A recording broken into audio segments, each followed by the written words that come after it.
Communications team, and also Richard Nyama. He is a Deputy National Communications Director of the NPP and a special aide to Chairman Freddie Blake. Gentlemen, welcome. Good morning. How are you doing? Good morning. Thanks for having me. Great that you could join us here. Let's get first into the details. The fuel prices again have changed, Richard.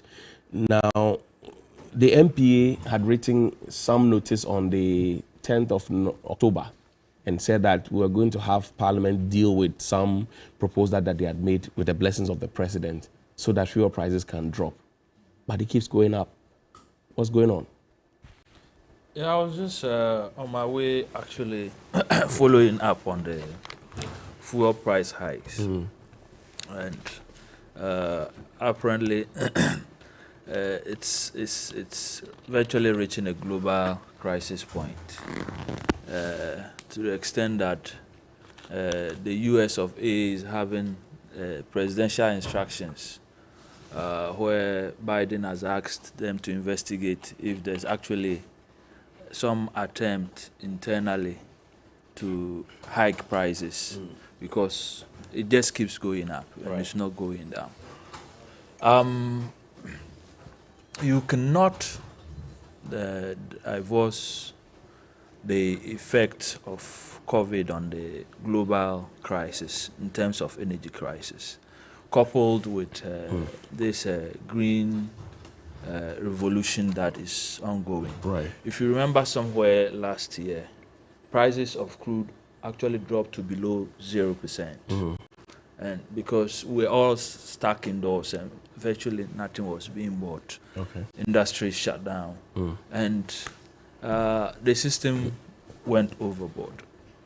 Prices next to nothing.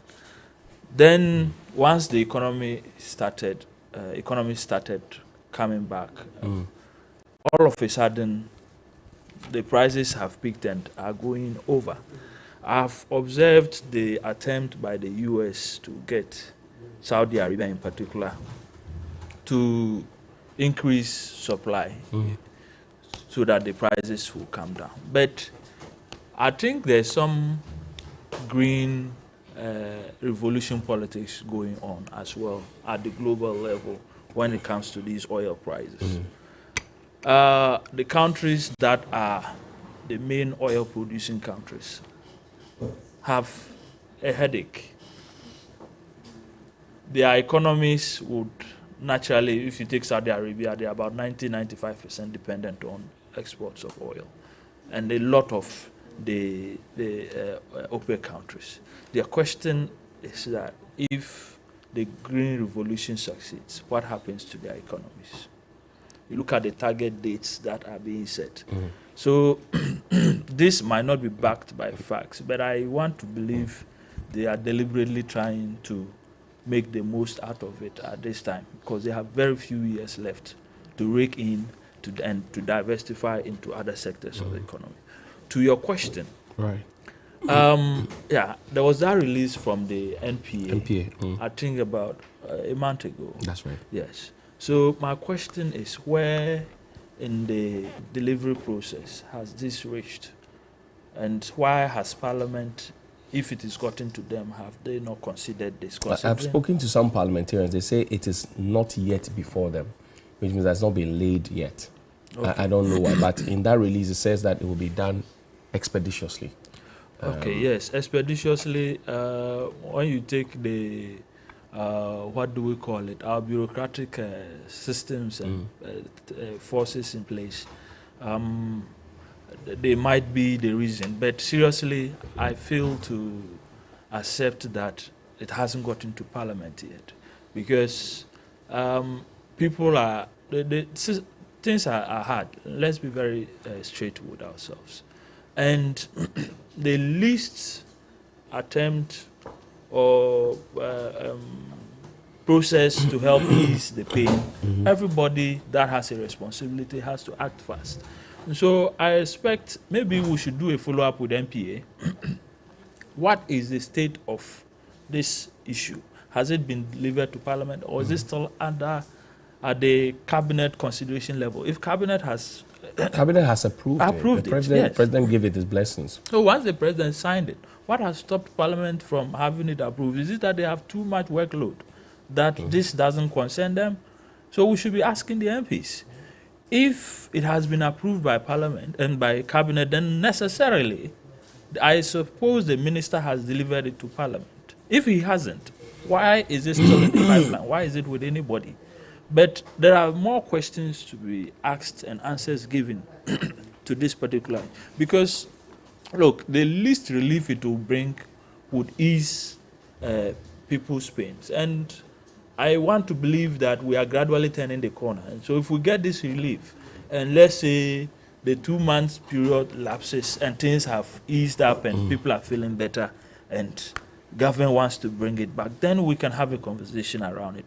But I think at this moment in time, this thing should be implemented with alacrity, and whoever is sitting on it would have to wake up. I hear you. Godwin, Yes, what do you say? The MPs say this is not yet before Parliament, but in the release it says that it will be done with speed so that relief can come. This was in October. We are almost done with November. We're getting into December. What's on your mind? Okay, so Johnny, once again, good morning to Richard and your good self. May I use this opportunity quickly to wish our own Professor Jena Opoku-Agyeman happy 70th. We pray to God to continue to give her divine good health and, more importantly, good long life. Now, that said, you see, Johnny, let nobody confuse the issues. As we speak today, 40% of the S-pump price of petrol in this country, 40% is made up of taxes, levies, and margins. That's it. It has nothing to do with global politics. It has nothing to do with global supply rigidities. 40% of the buildup, the 6.990, is made up of taxes, levies, and margins. But there's also exchange rate and global prices. I'm coming. So that's just the 40. Okay. The 60% is an issue of what you call the foreign differentials. That is, at any point in time, you need hard currency in order to bring the refined products into the country. Now, in doing so, you need to go get dollars in order to buy it. As we speak, because of the incompetent management of the relationship between the cedi and the dollar, we are having to use a lot more of our cedis to get fewer dollars in order to buy refined petrol into the country. That's the scoreline. So let nobody confuse the issues. Whether Saudi Arabia, whether Joe Biden had put up a committee, I am saying that if government had managed the exchange rate properly, we'll not get to this point. Two, if government decides to review the 40% relative to the price buildup of taxes, levies, and margins alone, it will bring a lot and bring down the hardship on Ghanaians. But you see, you've had a very important question. Anytime these issues come, our brothers try to globalize their incompetence by either bringing COVID into their issues or something else. Where is COVID in this conversation? When the price buildup, 40% of it is going into taxes, levies, and margins. Just by tweaking the taxes, levies, and margins alone, you can bring the price down. But that's the proposal that's been made. Now listen to this. As early as 11th of October, government of Ghana indicated that they were going to what? Work on the price stabilization levy, among other things. Right. Correct? That's right. One expected that a government that is sincere with this, what do? You come under a certificate of urgency to Parliament, and it will be passed in a day to bring relief to Ghanaians. But you see, how much is the price stabilization levy?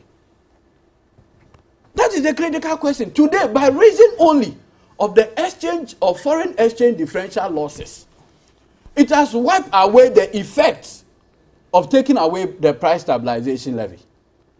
If you take it away, we are back to square one. Because the Ghanaian cedi is underperforming. And this government is not willing to accept responsibility. That is a simple equation.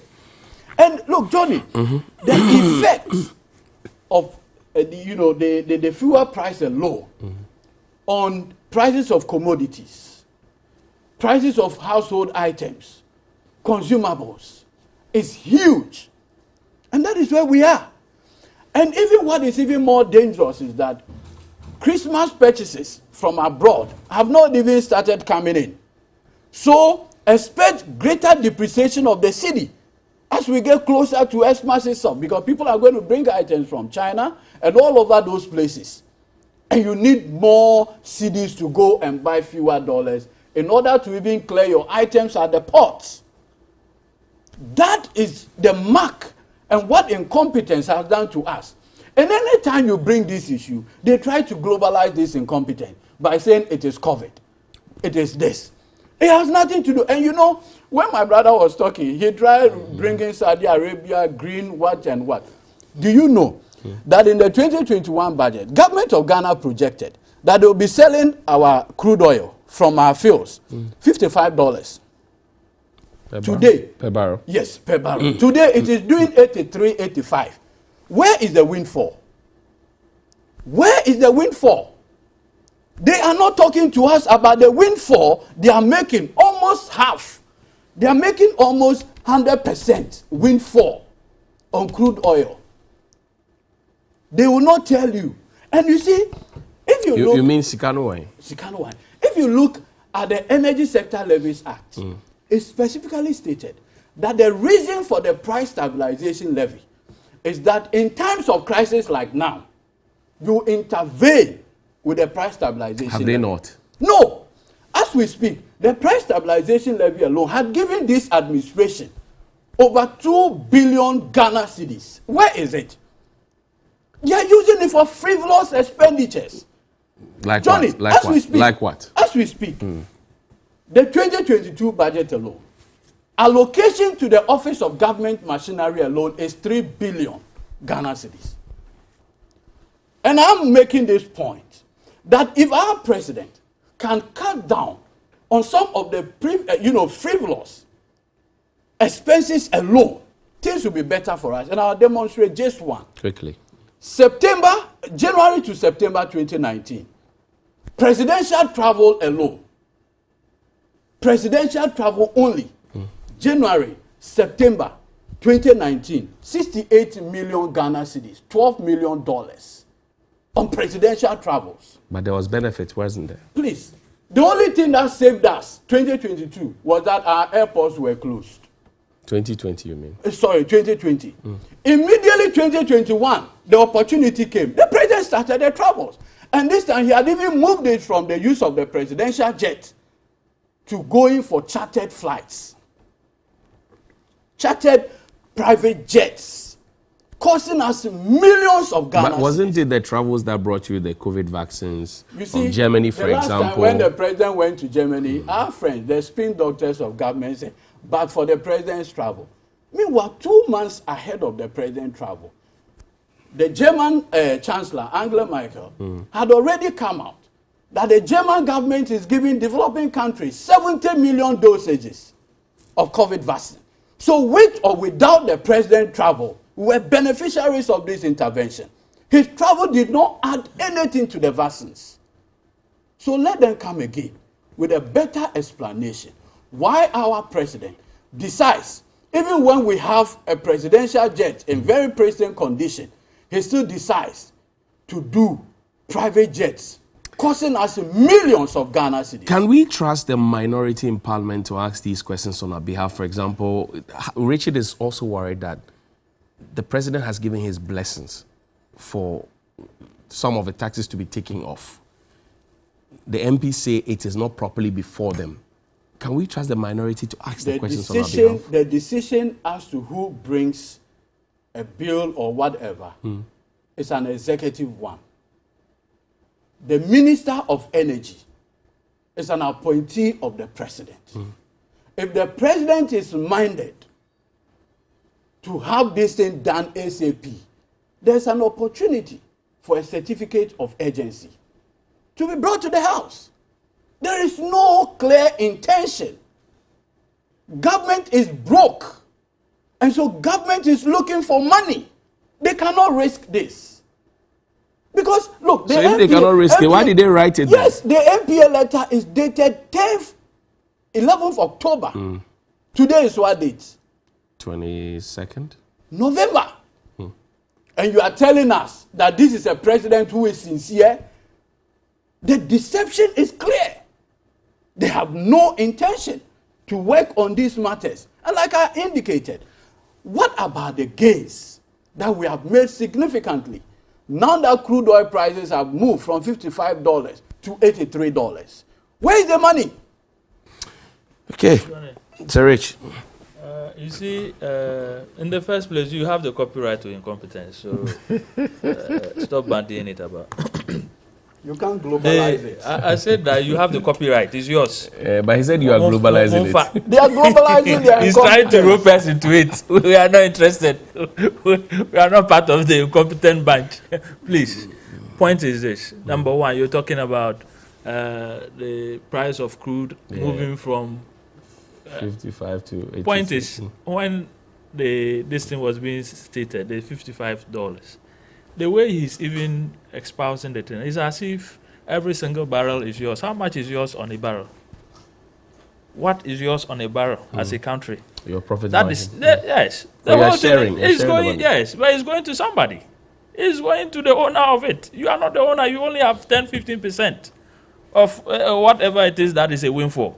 So don't make it sound like there's some goodies falling on Ghana as a result that should solve all of our problems. But it does have a point. If you are hoping for 10-15% on $55 I don't. I'm saying that. Then it's now going to 80, 85. My brother, if I didn't make this distinction, the average viewer's intention is that we are making 80. Tray or is actually 80 now, so we are making an extra $30 a barrel. No, you see, you don't understand. Hold on. Allow him to vent these issues. Okay. But I'm saying that if you get 10, please come over, guys. The point is that the issue of it being late and all that. In the first place, if you look at the price stabilization levy, who introduced it? Who introduced it? Go ahead. And has the NDC at any point in time withdrawn the price stabilization levy? Have they done what Nana Akufo-Addo is doing? Okay? Are they saying that in those days when we raised the question of the increase in prices of the oil and the sector, what was the response of the former president? So don't sit here and pontificate like a saint. You are not. In all those periods when we had those hardships, you did not even consider, it didn't occur to you that you should do what we are doing. Albeit that is delayed.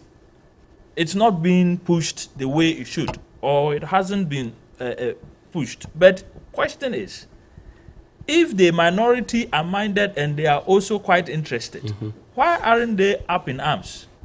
You are supposed to be pursuing the interests of the ordinary Ghanaian. You make noise all the time.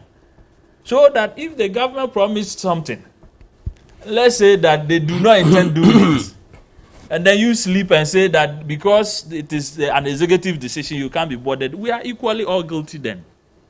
So please, so you want stop them to? You want them no, to? No. I'm saying that in the first place, I stated it here. That why is it where it is, and we should find out. If anything, it should get to Parliament, and Parliament should approve it. And I was saying that find out from Parliament why are they not approving it. You make the case that they are saying it's not properly laid before them. Right. So it's laid, but it's not proper. Somebody should make it properly laid. I hear you. You get it? I hear you. So let's pursue it and get but then the question is that if it is as important to you as you claim, and you're looking at, if you like, bringing respite to the people, you would have pushed it, because this was written on the 11th. You said you're going to rush through it. And that is absolutely my case, Johnny. I'm saying that somebody is not being responsible here. But I don't know in the the chain, transmission okay. and value chain who is responsible. Okay? And so it's good we're doing this. That's Let's fish. extremely rich coming from a man who Let's. speaks of incompetence. Oh, You why? speak Am for I? government. You speak for government. I speak for government, so I'm supposed to know all. No, this Is that the issue, case? this Is is a that- critical issue. Ask Johnny if I knew we're even discussing this matter in the But first wait, place. you said So that- that you tell me that. But you said that the privilege. Very I mean, privileged. Where is your, that? your boss is the Where is board that? chairman of what? TOR? No, GMPC. GMPC. You work in the mix, On which mix? petroleum mix. No, my brother I is think feigning you are ignorance. confusing My brother government. is feigning You are confusing ignorance. government with party. Okay. I represent party. I don't represent The government. man goes for briefing. And now I am telling you that at this level, if that thing hasn't been pushed, hasn't been signed, you and I should gather our loins and have it done. You see how That they don't I want have- to take I have responsibility. What they absolutely. Allow him. Oh, my brother, you. Hey, Oprio, relax. if they don't want to take responsibility, that's what they do. But you have just told us that you are in the minority, can't be bothered because it's supposed to be the executive's job. And I'm saying, yes, you are supposed to be keeping an eye on us. If we are not doing our job well, you're supposed to come here and question. That's but it. you are absolving yourself of it because it is our responsibility.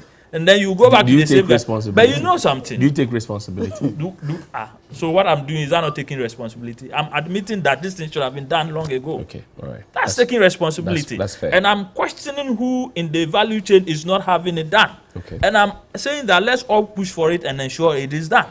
Point well made. They equally have a responsibility towards that. But you see, if you're going to sit here and rubbish all that is going on worldwide and assume that Ghana is an island, the effects of COVID and all those things don't matter. You are sitting down here and telling me that in the price build-up, 60% of it is as a result of exchange rate differential.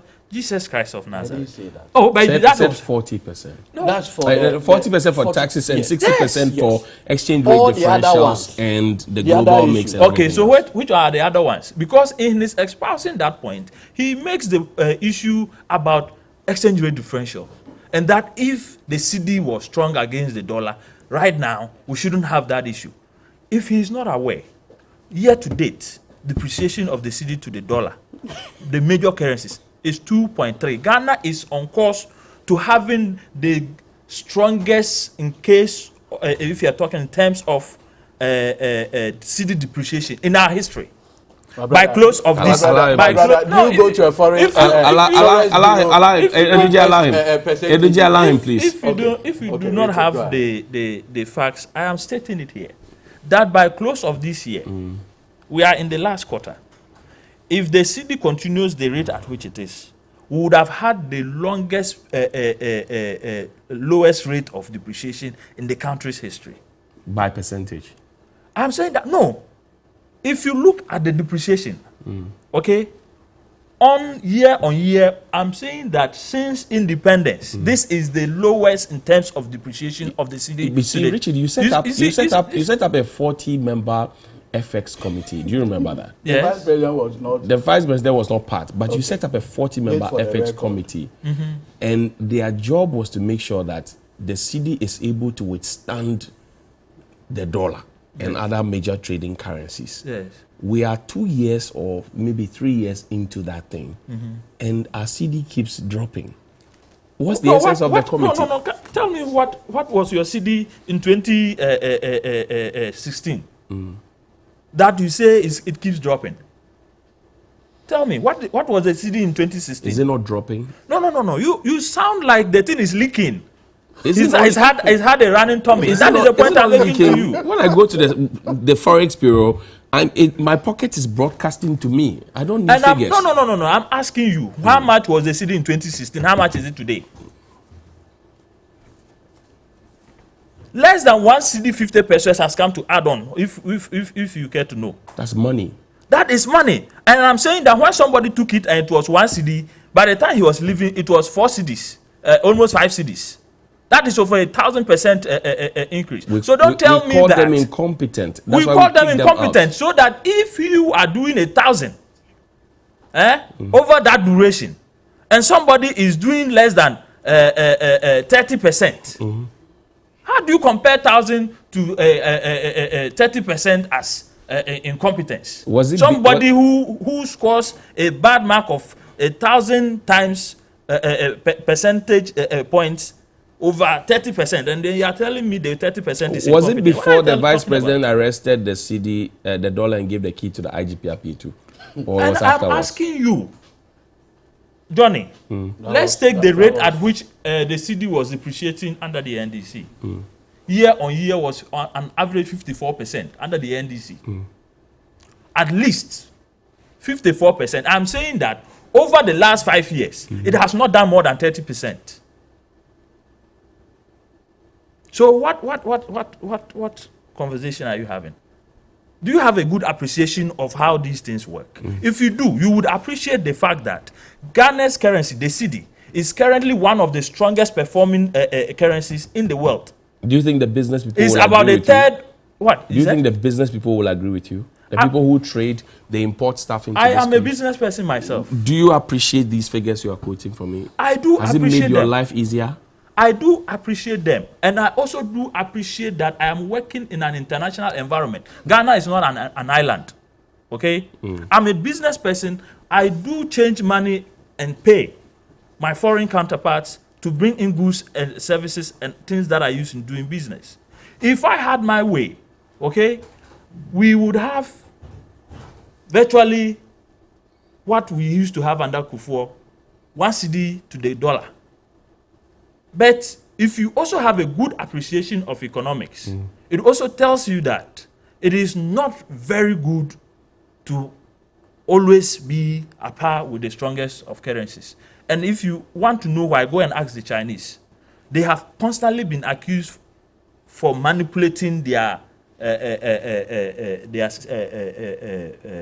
currency against the dollar to take advantage of it. Let's not make even depreciation look like the worst thing. It has its advantages, it has its disadvantages. But on average, in comparison, the NDC has no moral right to talk about cedi depreciation and currency But I'm inflation. saying you call them incompetent. And I'm You saying must that, not yes, be rating yourself against what is incompetent. No, hold on. Are you saying that there would have never been any cedi depreciation against any major currency under us? I'm not saying that. You Yes, are saying so that I am telling you that year on year, if the NPP is doing year on year around 2.3% depreciation, if you do not have an appreciation of what 2.3% against plus 54%, when I go if you do not appreciate it, I don't know what else you can appreciate. When I go to the appreciate. Forex Bureau, they won't change my money for me in percentages. Johnny, I'm coming. When I go to the Forex Bureau, they won't change my money for me in percentages. Johnny, that is why you fail to appreciate the point. But I'm saying when I go to the Forex Bureau, Who says percentages? I have $1. They won't change it for me in I'm percentages. saying when the NDC was leaving the seat, it was something around 4.8, right? Today it's 6.2. And how much has come to add to it? That is less than 1.5. When they took over, I'm saying they somersaulted the currency over 1,000%. So we have every right to accuse them of being incompetent. And they have, fortunately do have the copyright to it. They are trying to drag us into it. I don't have a problem with it. Let's look and speak to the facts. I hear you. Number one, the price stabilization levy. At what point in time did any NDC president or government do anything to reduce it? So you have no moral right to come and sit down here and say that because we are doing something about it and it's delayed, we have no intention of doing it. You have never even done it in the first place. I hear you. Thank you very Johnny, much. Johnny, Counsel. Yeah. You see, Johnny, this is a very simple. First of all, if my brother even claimed, for the sake of argument, that the cedi was $1 when they left, right? And that we took it to 4.8. How is that 100%? The last time I checked my mathematics, how is that 100%? Which one? He said it's 1,000%. That by the time we left, the cedi had depreciated. One to two is how much? Is it not 100? That's 100. Then from 1 you continue. If you do the maths, when you took it from 1, I mean, from 1%, I'm sure you will revise his mathematics. no. I'm telling you, Johnny, if you took the thing at 1 and when you were leaving it was almost 5, what is that? Richard, calm down. See. What is that? See, you saw how comical, with respect, the vice president looked when he suggested that the dollar-CD relationship is locked up and that he had given the key to IGPIP2. He looked so comical on that day. Isn't it? He looked so comical because even the people who were there knew that. They said, what is this man talking about? Nobody goes to a forest bureau and say, the CD had depreciated by 1%. So do 1% for me. People are suffering. And you want to trivialize the issues by bringing percentages into the conversation. Look, sometimes we reduce the conversation to only the CD dollar. What about the pound sterling? The euro? It is a total mess. How many people trade in euros and please, pounds? you calm down. Please. And the end result is that your incompetence is affecting the lives of people, and you don't want to accept responsibility. What is the issue here? Johnny, as we are dealing with the issue of crude oil prices, how much of your CD is going into taxes for this government? He's not able to respond to the relative issues of how much revenue has accrued to this government and the value for money expenditure of this hard, revenue to them. Look, as we speak, government of Ghana bandies figures around. Anytime they are cut off, they say, no, it is the global economy that is affecting us. What global economy? Is it today that we are having external shock? But we don't live in an island. Let me give you a classic example of the effect of global economy. If you recall, the NDC had gone to Parliament and suggested that we're going to sell crude oil prices for almost $90. You remember? It went as low as 37. That is shock to an economy. Today, you are making windfall. You are not telling Ghanaians these positives. Even in 2020, when you guys claimed that there was COVID, the Ghana Revenue Authority came and said, look, they have exceeded their revenue targets. After they rebased it. No, they revised this thing. But what? They indicated that it is what? Exceeding their targets. Is it from an economy that you claim was down? So you cannot approbate and reprobate the same economy. In any case, it is under COVID that you got all the IMF freebies. Even borrowed 20 billion from the Bank of Ghana. All this money, what have you used it for? Nothing significant in terms of capital expenditure on your part. Today, in the whole Greater Accra region, just for the record, my brother is here. Can he tell me one hospital project that Akufo-Addo castled for, completed and commissioned? The whole Greater Accra. I don't want the other regions. We were here when he went to Shama, castled for a hospital project. It's been a year, nothing is on the ground. He went to Kofodia, castled. A year now, nothing. So you have gotten so much money. In any case, the Bible says, to whom much is given, much is expected. Look at the level of financial resources to this administration. I hear you. And the shambolic performance. That's your scorecard. I hear you. Cookie, welcome. Yes. Thank you very much. Moving on to a few messages right now. First one from Atito Lawrence, GPRTU, and he is wishing Professor Nana Jane Opoku-Agyeman a very happy birthday. He prays that the good Lord will protect her and preserve her for greater works. And he continues to say that may she live to celebrate her old age in Jesus' mighty name. Now, Sofo Iyamusa in Kumbungu says the 2022 budget's quest to provide 1 million jobs for Ghanaians yearly is very much welcoming. Nanado's the MPP government led by Nanado is doing a great job in the midst of global challenges. Alaji Hamza from Pig Farm says, in my humble opinion, I don't think the explanation of Richard can hold water. They should stop insulting the intelligence of Ghanaians and face the reality on the ground. Richard, and co knew this when they were promising Ghanaians when we voted them into power, and they told us they would reduce the prices of petrol. They even went ahead to call President Mahama as a wicked president and insensitive to the plight of Ghanaians. They should remember governance is serious business and do the talking. It is clear they lied. Okay, all right. Now move on to AU Farouk's message that says, good morning. Seriously, E-levy shouldn't be the only alternative for government to induce on poor Ghanaian taxpayers to curb unemployment of the youth. The survival of the youth is not on E-levy. This act of taxing is lackadaisical and incompetent. It's a very bad way of generating revenue.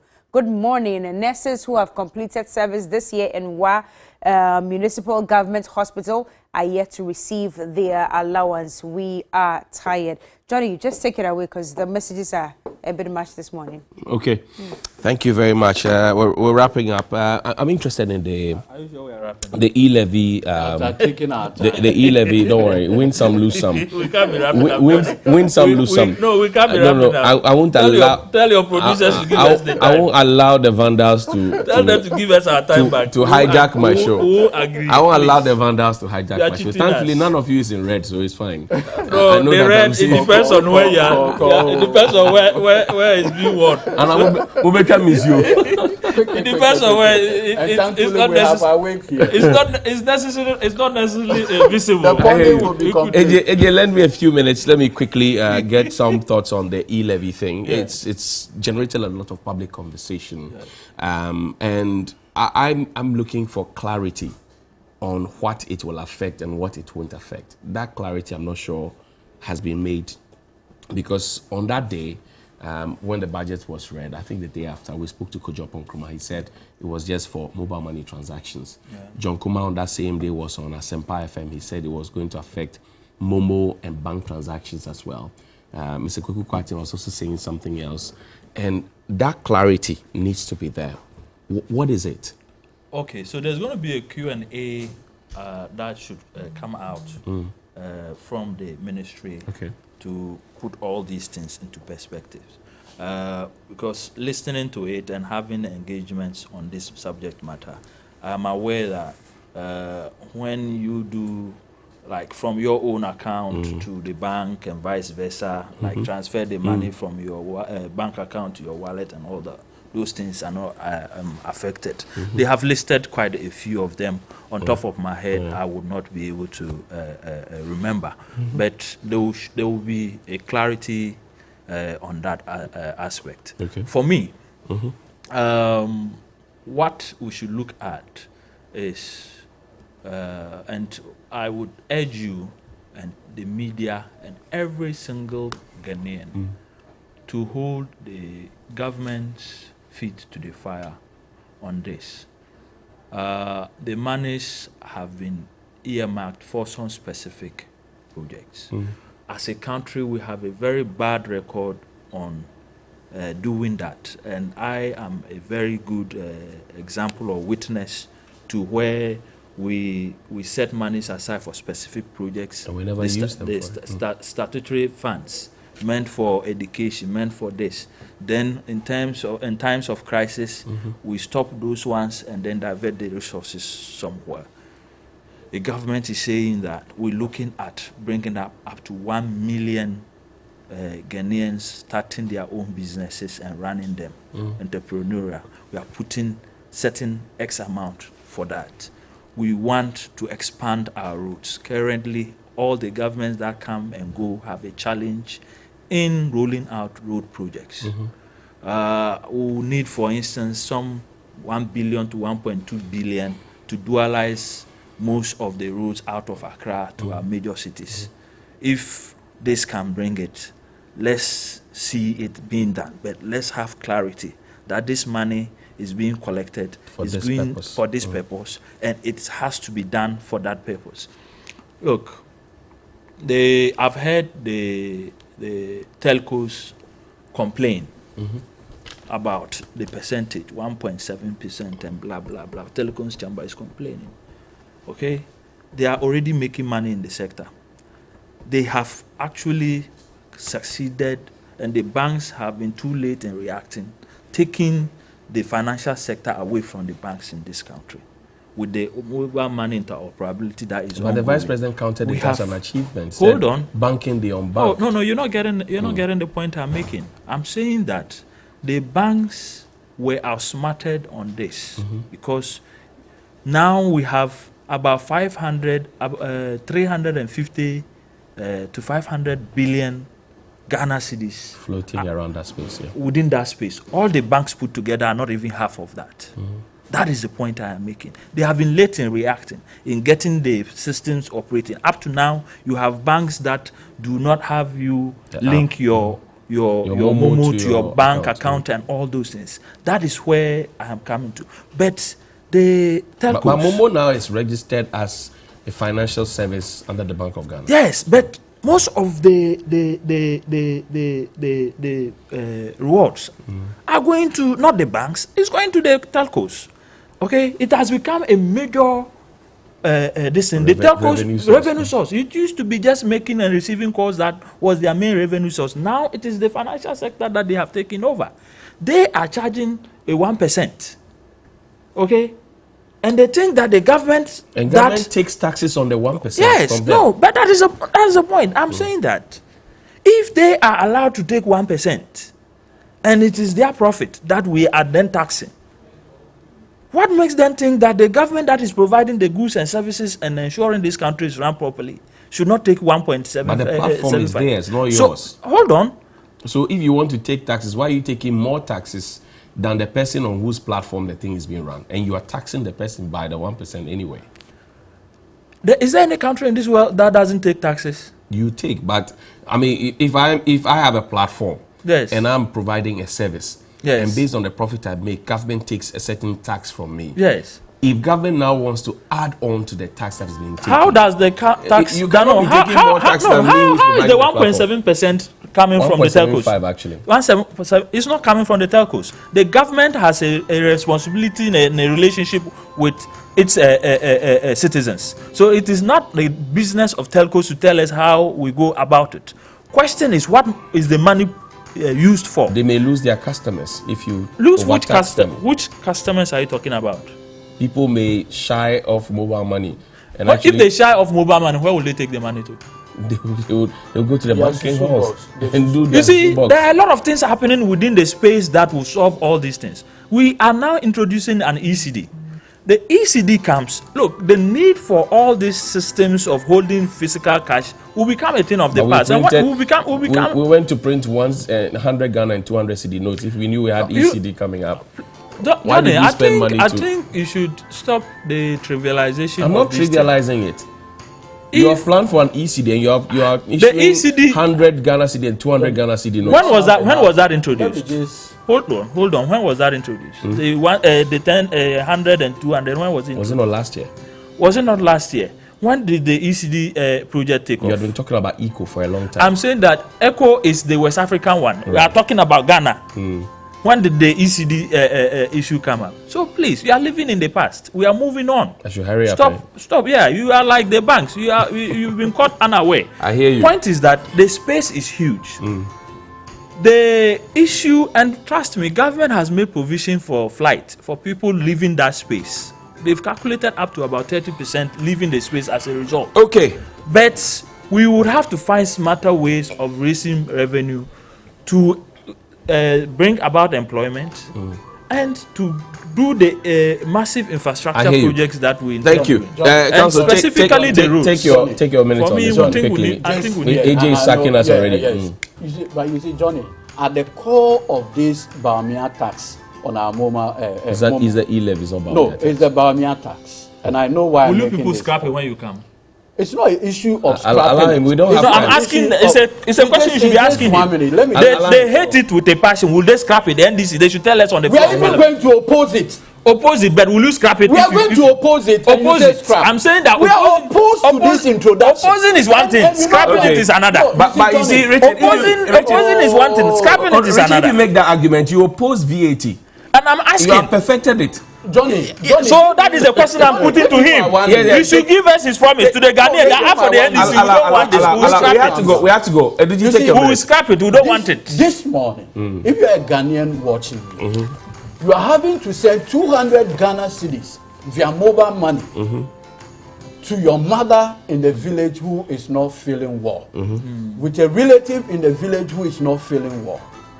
Akufo-Addo Bawumia have decided to take 1.75% from it. 75%. And you know the painful aspect of this whole competition. Like you indicated, the owners of the platform, the entire value chain, the vendors and everything, they are sharing 1 Ghana cedi. This government alone wants to take 1.75 on that taxation alone. This is clear case of extortion. And you know why government of Ghana is going through this direction? They have 3 options. Go to the IMF, take Eurobond, or do tax. Going to the IMF will expose them. So they have decided that they will jettison that. The Eurobond too, the investor confidence in the economy is very down. So they are not comfortable with Eurobond. The last one they did in October, it flopped so terribly that they are not too sure. So the only way is to go through mobile money. Because they know that by going through this process alone, it will give them a little over 6 billion Ghana. That is how much money Akufo-Addo is taking from you and I. I hear 6 you. billion. I hear you. Thank you very much. Terrible. So that you ride on a very good road. You don't want it. Thank you very much indeed for joining us. Godwin Eduji Tamaklo is a member of the NDC's Legal and Communications team. He joined us here with Richard Nyama. He is the Deputy National Communications Director of the NPP. 3 billion just to feed the president of the hospitals are being. Whenever you buy a bottle of Camel antiseptic liquid, you are not only choosing a product to protect yourself and your family with the only antiseptic liquid endorsed by the Ghana Medical Association, you are also choosing to save a child from cancer. And because we care, for every Camel antiseptic liquid you buy, we will commit 10 Ghana pesos to support the diagnosis and treatment of childhood cancer in Ghana. Give 10 pesos, give hope, and visit at Camel Now from Kerex on Facebook and Instagram to learn more. Camel cleans, cares, and protects for a healthy skin. This is in collaboration with the CSR wing of Media General called the 3 Foundation. Also, a happy birthday to Enoch of Asamanke. Say a glorious birthday to you from Prince Henry Nkofiri. Also to Professor Jane Nana Opokwajiman. It's your birthday today. Happy birthday, 70th to you from Honorable Ablajifa Gomashi of Ketu South constituency.